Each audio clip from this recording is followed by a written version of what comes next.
We're watching a social experiment taking place right now on Caitlin Clark. We've got a professional league that one could argue is not run professionally.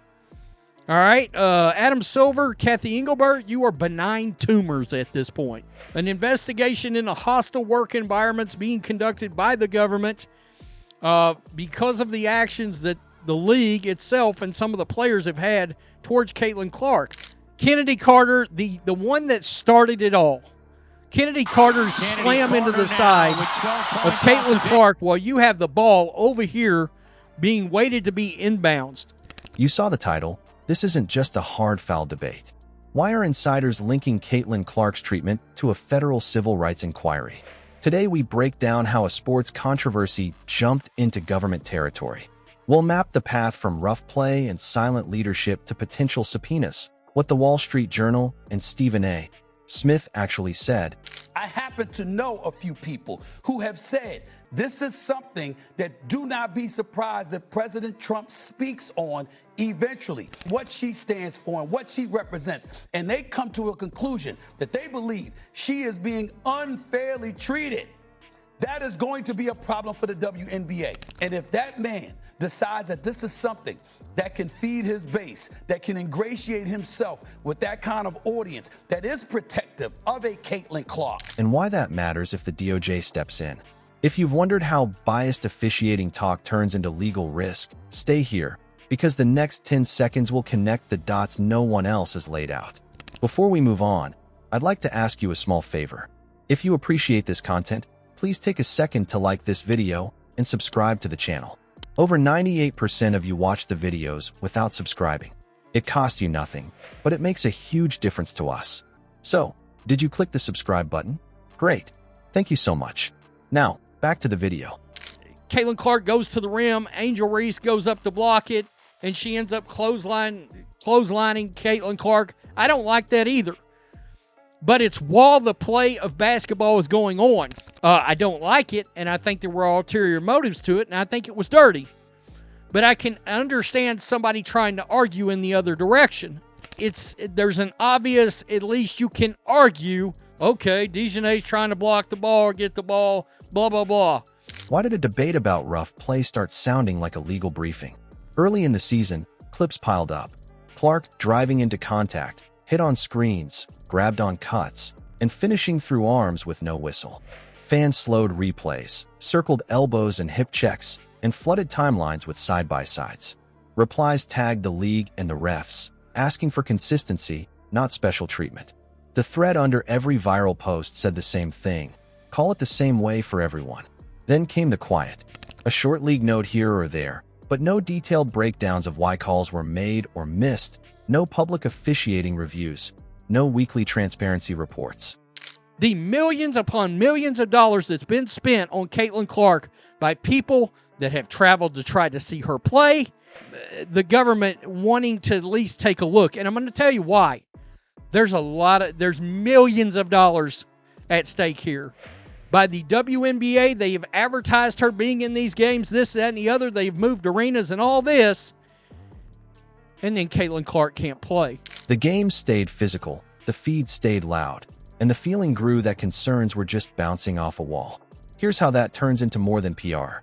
When stakeholders think rules are applied differently to the same actions, you get allegations of disparate treatment.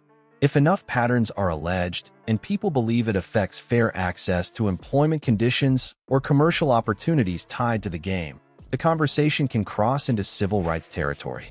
It's not about one missed foul. It's about whether the system produces unequal outcomes. Look at specific nights.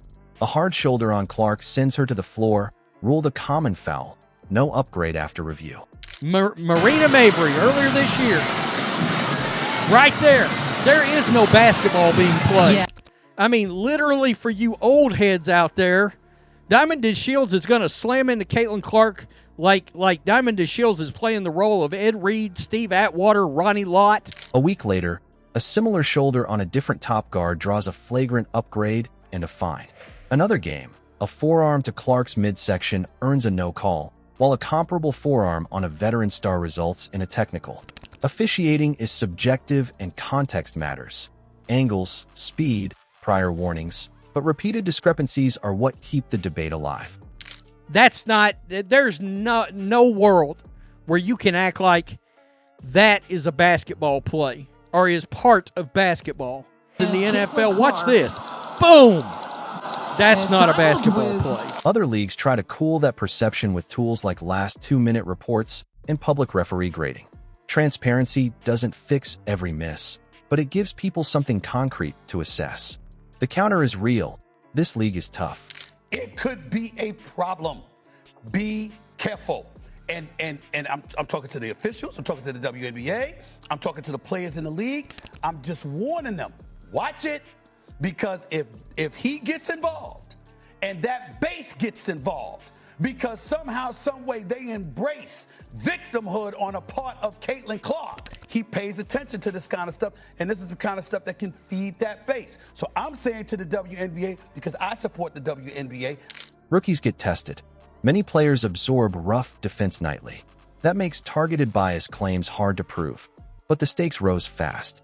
New sponsors, national windows, and record audiences turned silence into a cost. The pivot happened when Protect the Star morphed into equal protection under league rules, and that's the doorway media voices began linking to legal and political risk next. What did two megaphones, Wall Street Journal and Stephen A. Smith, say that pushed this beyond basketball? The Wall Street Journal framed it as a governance problem, not just a ref gripe.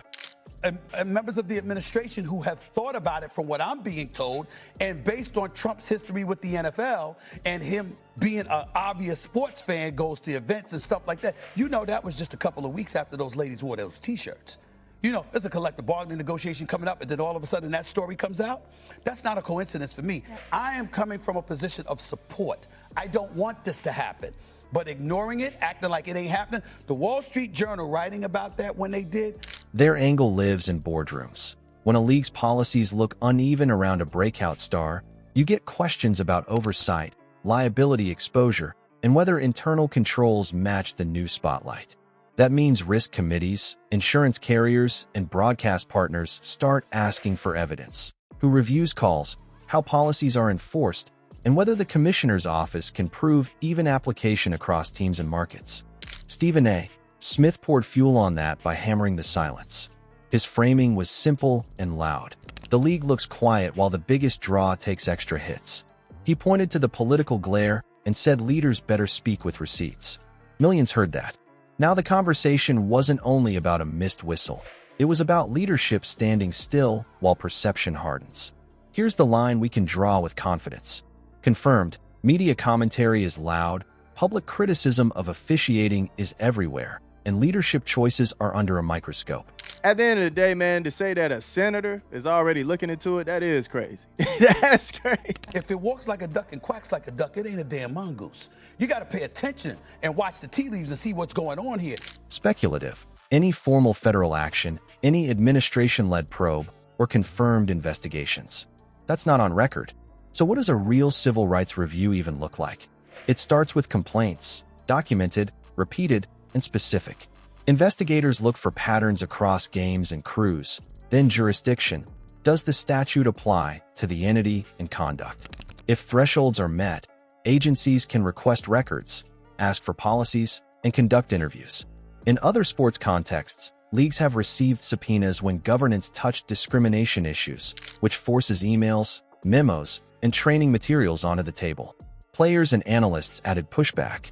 They say fame magnifies standard rookie treatment, and focusing on one star misses broader safety protocols that already exist.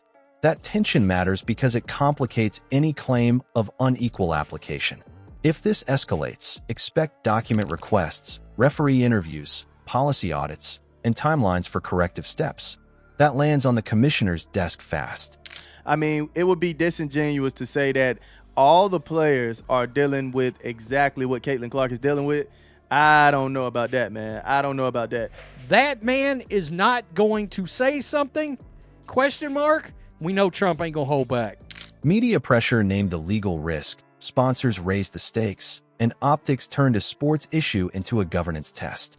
Next, watch who asks for records and who answers on the record. This stops being a foul debate the moment governance looks uneven and loud platforms frame it as legal exposure. When that happens, the ball isn't just on the court, it's in boardrooms and inboxes. Watch the policy moves now. Do we see officiating transparency, like public reviews and clear grading? Do we get safety statements that explain standards and enforcement? Are there confirmed inquiries, not rumors? Track timelines, names, and follow-ups. Then decide if leadership met the moment or managed optics. If the next headline mentions documents, interviews, or audits, the story just crossed from sports talk to sworn testimony. And that's when every silence becomes evidence.